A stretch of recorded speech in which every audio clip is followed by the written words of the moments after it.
Hi, it's Julie Hollinger from the Petawawa Military Family Resource Center, and we are here with another edition of our Fireside Chat. It's been a little while since we have come to see you, but the reason that we really wanted to have a broadcast today is to talk about the Healthy Relationships campaign that's been happening at Garrison Petawawa. We just wanted to let you know what was happening with that and give you a little bit more information if you wanted to reach out. I have a number of people who are joining me right now, and I will ask them to introduce themselves in just a second.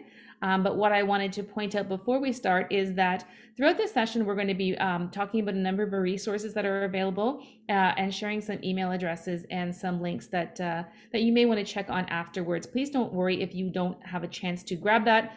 If you didn't have a chance to write it down, we are going to share all those in the comments after the session is done. So that's going to give you the opportunity to find everything nice and quickly and not have to worry about finding the spot in the video where someone gave their email address. All of that's going to be appearing later below.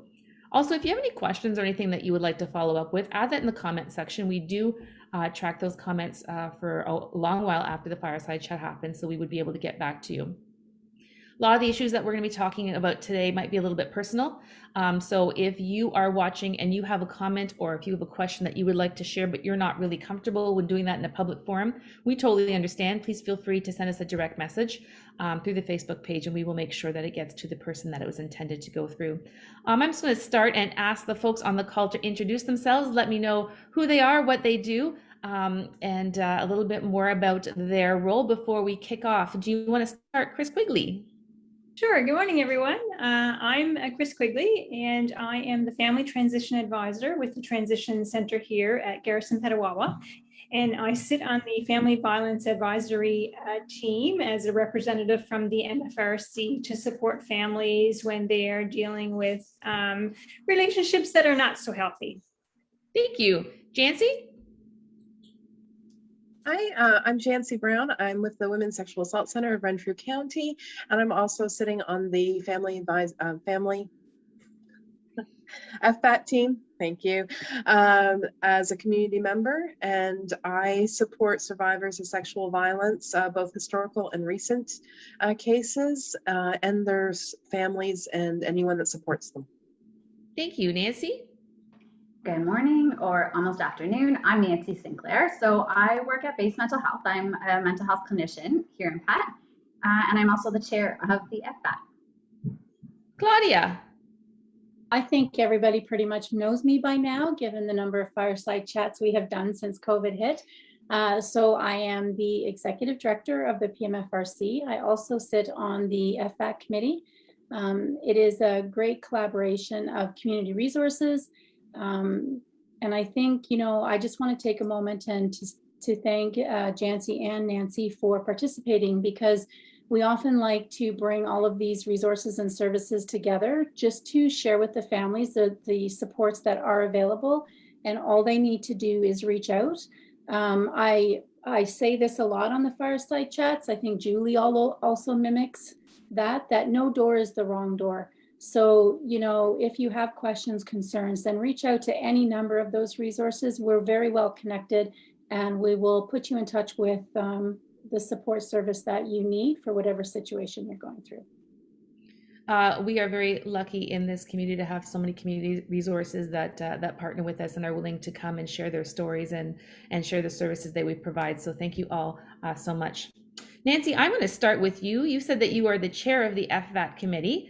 October, or the last 2 weeks, have been the Healthy Relationships campaign at Garrison Petawawa. Can you talk a little bit about what that campaign is, why it's important, and I guess how FVAT is involved in that? Okay, Julie, I will do my best. I'm fairly new to the chair role, so everybody else who's here, help me out whenever you want. I do not mind people who are chimer-inners. So first, just to describe the FVAT, the military has all their policies. There should be hopefully an FVAT on all the bases. And the FVAT is a group of stakeholders and experts coming together. So we want military, in fact, members and civilians, which we don't necessarily have on our group right now.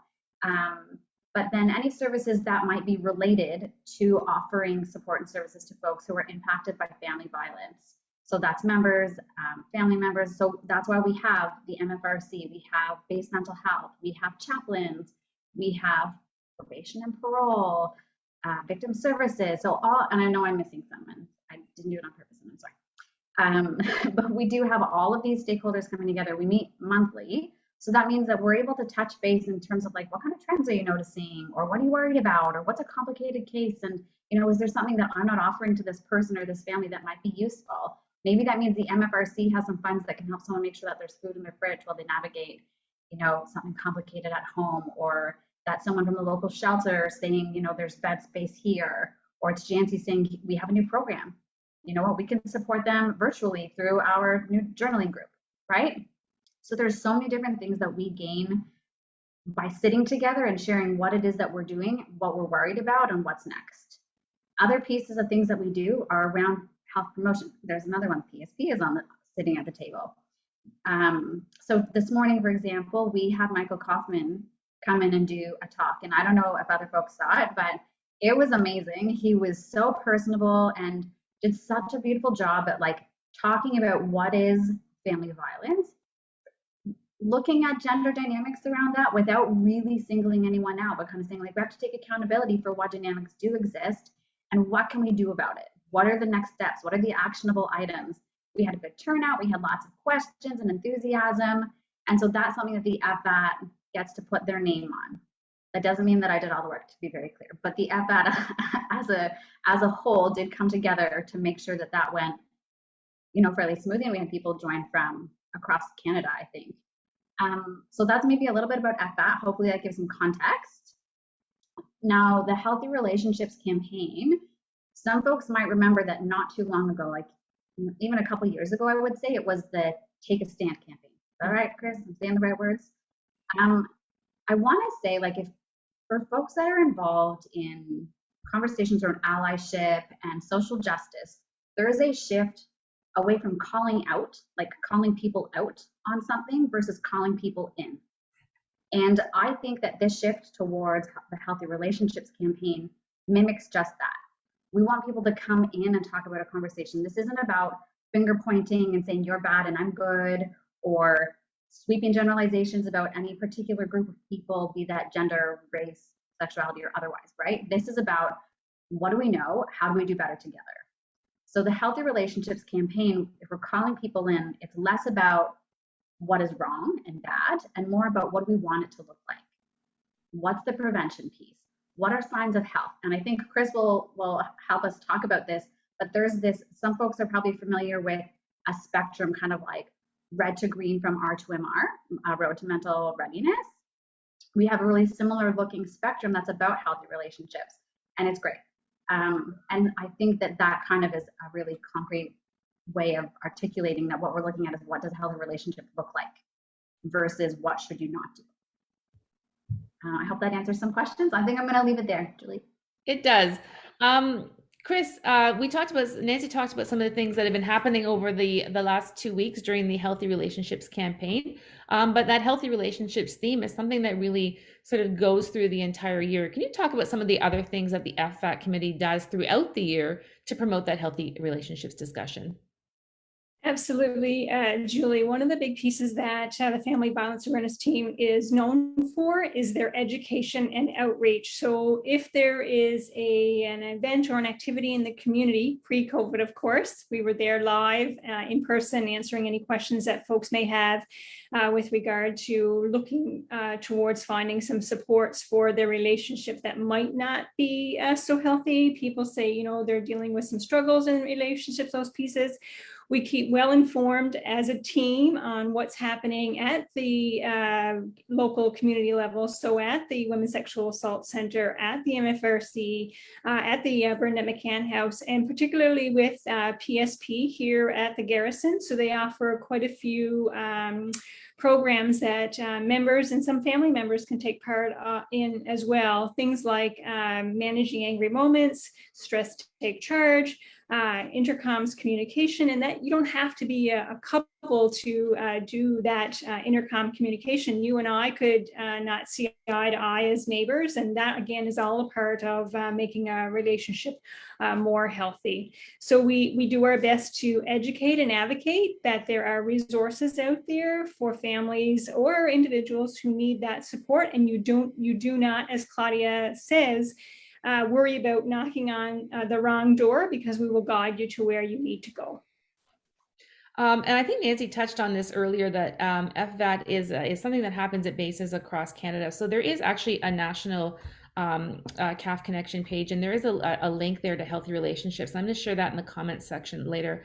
That page has a lot of really excellent resources with tip sheets and resources that people can take a look at, but also a lot of really good videos of couples from military families sharing their stories about things that they have learned along the way. So if this is something that you're interested in following up on, we'll share that link, and it really is worth your time to go and explore those resources.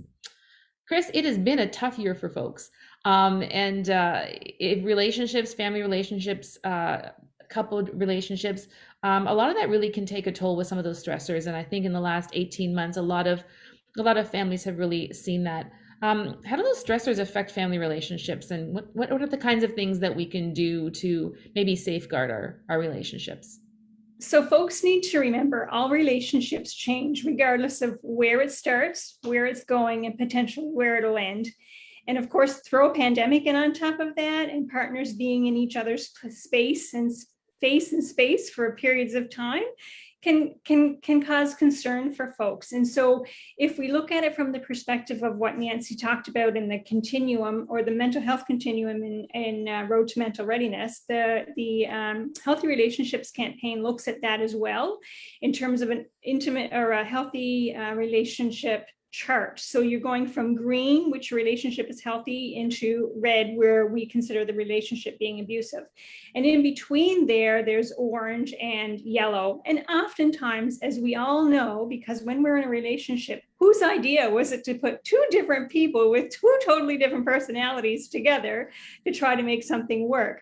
We know that we're going to bounce back from yellow to green, and maybe orange, yellow, and then back to green. But one of the things that we want to be mindful of, if we're looking at what green looks like, it's equality and respect and trust. If we look at what abusive is, it's control, violation, violence. If we look at going from one extreme to the other, then maybe those are opportunities for folks to kind of slow down and look to see how they can be more recognizing, how do I get myself back into maybe not the green yet, maybe you need some help with that, but maybe you're moving back into the struggling, in terms of, we know that there's something going on in our relationship. We need to have a conversation with somebody, because there's the key, folks. Communication is huge. It doesn't matter if you're having a relationship with your four-year-old crying toddler, your 14-year-old teenage daughter, or your relationship of 40 years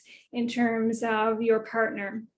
So being really mindful of what that relationship continuum looks like. Where are you going to do your check-in to see where you're at on that relationship continuum?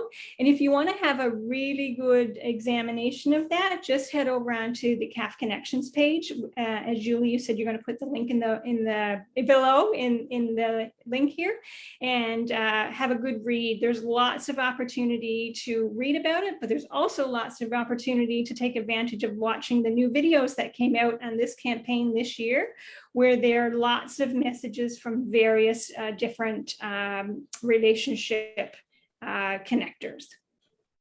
Thank you. Unfortunately, Jancy, I'm going to give you the tough question.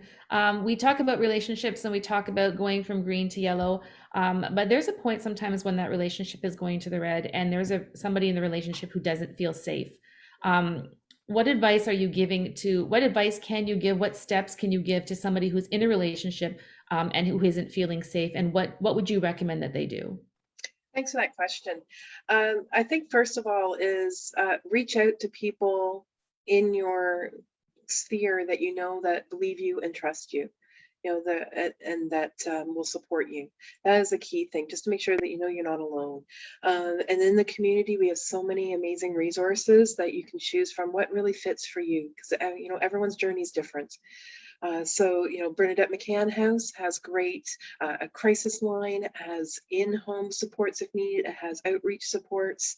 The Sexual Assault Center where I work, we have a 24-hour support and crisis line, and we offer lots of different supports as well, and lots of community resources. So if you're not sure, we're definitely a place to call going, I don't know where to get, maybe some food right now, or, is there any housing anywhere? So we answer those questions as well. Also, you have victim services on base. Ashley Verner's the worker in there, amazing, has great connections to different things that are available. And we also have that wider victim services of all of Renfrew County, and they're funded through the provincial government. So they have different funding that perhaps we have on the base. So there's lots of different accesses to services there. And we also want to acknowledge that we understand that men are abused as well. So there is a provincial phone line for men that they can find out what is available in their local resource community. And also many men don't want to be talking to somebody immediately right in the community that they live in because of the stigma that's attached to men living in violence. And I'll make sure that that number is put down as access. And also Victim Services of Renfrew County is really great about supporting men as well. And they have a 1-800 number that we can make sure that's in the comments afterwards. Just remember that you're not alone, and if the support that you're seeking out for isn't quite working, there are other places to look, and we are here to support you in the best way we can. So what if I'm looking at a friend's relationship? And I think that's a different thing. Like sometimes you don't feel safe in a relationship, but sometimes you're looking at someone else's relationship and you're concerned about their safety, but you're not necessarily sure what the line is. What advice would you give someone who's looking at that kind of situation? Definitely. I think we all know someone in our circle, whether it's friends or family or coworkers, that you're a little concerned about some of the things that they've been talking about in their relationship. And one great resource is called Neighbors, Friends, and Families. It's a website online. It's called neighborsfriendsandfamilies.ca, and it gives you lots of different warning signs, checklists of what abusive behavior can be and escalating behavior, and also how to talk to a friend or a family member that you are worried about, that you're letting them know that you're concerned, and evidence for them to be able to look at, to examine themselves as well, because they might not be ready to hear or to see that the relationship is unhealthy. Or they might not even know it, depending on what kind of relationships they've been in past. And if you're worried about someone that's a little bit younger in your life, the Kids Help Phone has an online service that they offer chat and great resources for both parents, teachers, and youth of healthy relationship issues, concerns, and different surveys they can fill out, and is it an abusive relationship? Can you change the abuser? All of those questions that we always are asking ourselves. And I just noticed that on the CAF Connections, there's now a chat line a texting line for youth to be able to talk about issues that they have. So I'm going to put all of those resources and websites in the comment section. So if you want to follow up, sometimes it's something that you put in the back of your head and it's interesting, but you're coming back later and you're not quite sure you remembered exactly who talked about it. So all that's going to be together in one place. Claudia, the MFRC has a lot of services that to support families and to support couples and relationships. Can you talk about some of those resources and supports that are available? Sure. I'm sure that everyone knows that there are a diverse number of programs that the PMFRC offers, and these programs are really fundamental to supporting the CAF community in Petawawa. Where there may be challenges or resources, it's really our objective to provide those services that could address that. So we have we do a lot of those activities and programs, but we aren't the only ones that do it. We have connections with the Strongest Families Project. If someone wants to come and requires mental health supports, we're one option. There's also family information lines. So it's important to note that we're kind of the gateway to offering resources and where to go. From our perspective on the mental health team, we're still maintaining a majority of our programs virtually, but I don't want anybody to think that the mental health team is not there. They are absolutely there. Unfortunately, we're not doing in-person programs or activities right now. So our walk-in clinic has changed to a virtual model. where they're doing single sessions every day. It's offering them more flexibility for families to seek supports that they need, and in some cases, outside of the normal 8 to 4 hours that we're open. So there is a walk-in clinic, there is a virtual clinic, I guess, that is still being offered 1 day a week, and that information can be found on our website. But there is also some flexibility when trying to set up appointments with the clinicians. So the clinicians are seeing some clients in person, and that's usually decided upon between the client and the clinician. But anybody that is looking for resources or information or wants to directly connect with a clinician, they just need to reach out to the Family Advocacy Coordinator. She will provide you with more information on this, and that's great. She's tracking her emails and her phone. So give her a call, ask some questions if that's what you're looking for. She's available to help as much as you need her to. It's also important to note that teens also have access to support services when they need them. Kira, our youth counselor, is coming back very soon after her maternity leave, and we'll be setting up some time where she will split her schedule between office and within the high school. So the youth counselor does go into Bishop Smith and Valor, and once we formalize what that looks like, we'll be promoting that aspect as well. But teens can reach out anytime. They can go directly to the youth counselor or even call the Family Advocacy Coordinator, and they will set you up with someone, and they can make an appointment or just ask general questions. I do want to touch on a little bit about deployment, because that is part of the relationship and trying to maintain that when members are deployed. If you are a deployed family, doesn't matter if you're overseas, if you're on training exercises, Newfoundland, Esquimalt, we have some great activities and resources that will help families stay connected. So reach out to the deployment team for more information on those things. Be sure to check the website on that. Care packages, the Northside office is open, so those parcels can still be dropped off. And there's a trolley outside, so you don't even need to come into the building to do that. Obviously, there's a lot more things that you can find on our website, and please, if there's anything that you would like to see that we may not have done or you would like us to do, then let us know. We are connected with other MFRCs nationally, especially in this virtual environment. We've been sharing a lot of our workshops and best practices on how we can stay connected with families through this challenging time. So reach out. I guess that would be the bottom line for me. Reach out to anybody at the MFRC. Mental health supports, reach out to Annette, our Family Advocacy Coordinator. She'd be more than happy to set you up with whoever it is you'd like to see. Perfect. I'm going to take an opportunity just to do a little bit of a roundtable in the spirit of healthy relationships. If you had an opportunity to give advice to the folks that are watching today, what's one thing that they could do to invest in the relationship to maybe make it a little healthier and move them towards a little bit farther into the green on that healthy relationships continuum? What advice would you give? I'm going to start with Nancy. Oh gosh.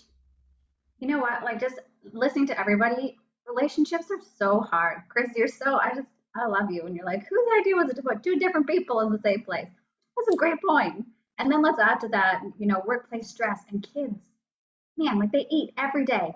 I really struggle with that. Like there's a lot of work that goes with adulting, right? And so unfortunately our spouses or the folks we live with often get the worst part of us because we're exhausted and we've been trying to hold it together all day.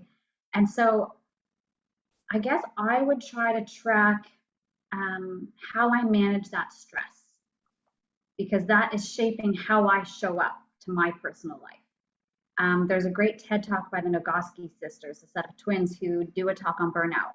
And it's about seven or eight different things that they talk about that you can do to release a stress response. It's super concrete, but they are things that we can integrate into our daily life. And it's not just like a go for a run. That doesn't work for everybody. And also, when you have a million kids and you just worked and they have to eat, who has time for that? Like, I get it. So what are the other little things that we can put into our life that let some of the stress hormones release from our body, like literally process the hormones that are in our body so that we can take a second and then show up as a better version of ourselves for our spouses? And my other piece, of course, like reaching out to community resources. Also for members, call 4600, go to mental health. The beauty of this little gathering is like now you know who's going to answer the phone sometimes. Don't be afraid to reach out, right? Even if it's just like things are a little bit hard, maybe that's the best time to reach out, not when things are in crisis, right? Thank you. Jancy? Just to build on what Nancy was saying, self-care is so important, and it's not being self-indulgent. It's actually doing the best to care for yourself that you can give the best to everybody else too. And you understand the warning signs then if you are taking care of yourself. Also, communication, really talking to your partner or your friend or whoever the relationship is that is not as healthy, letting them know how you feel, giving them an opportunity to just discuss their feelings as well, and being open to understanding each other is so key. Because if we keep it all bottled up, the other person doesn't know what's going on, and it can just fester and get so much worse. Thank you. Claudia? To what Jancy said, you know, communication really is the key. It's challenging sometimes being in a relationship, but then you add the additional stress of just being a military family, considering constant moves, deployments, or lack of extended family that you don't have access to right close at hand. That can all be really challenging for a couple or for the whole family unit. So I would just say it's always good to check in, talk about what each person is struggling with, and know it's okay to be mad or sad or even happy. Allow your feelings to come through. I think that's really important. And it's really that main piece of you staying connected with your partner or your families. Sometimes that's really hard to do, but it's definitely an important part of maintaining a healthy relationship. And it helps as a couple or as an individual in the family. And it helps you feel valued and supported, which I think is almost as important. Chris? Well, being an East Coaster, I'm going to say stay anchored in your relationship. And what I mean by that is it's not, a relationship is not one-sided. It's not all about one or the other. It's about meeting in the middle of this relationship.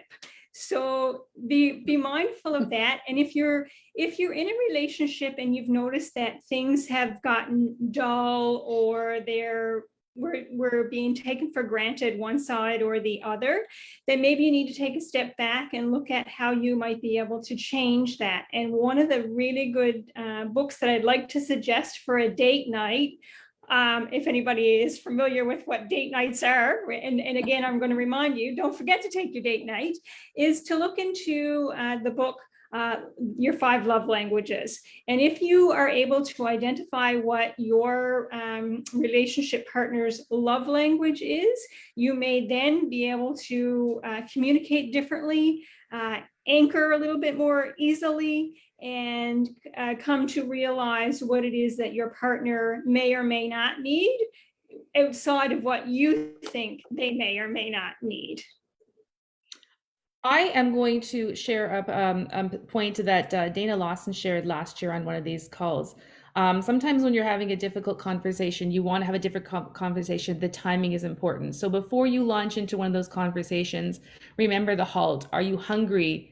Are you angry? Are you lonely? Are you tired? And if you're falling into one of those categories, either be very cautious about what you say, or maybe you think maybe I have this conversation at a different time, because you want to make sure that all of the conditions are in place so you can have that honest conversation. Make sure the conversation's about what's happening and not maybe what's happening at a different point of your life. So that was last year, and it was one of those aha moments that kind of stuck with me.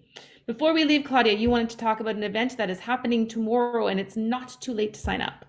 It is not too late to sign up. So tomorrow, PMFRC is sponsoring Dr. Robin Hanley Defoe.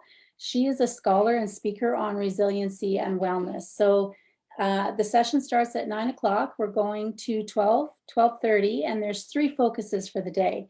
Everyday resiliency in times of uncertainty and wellness, transitioning resilient practices into action, reigniting the spark with Peter Katz. So there is no cost for this. You just need to register, and Julie will put the link in the comment section. This is open to the broader CAF community, so you do not have to be in Petawawa or Ontario to attend. We have lots of room.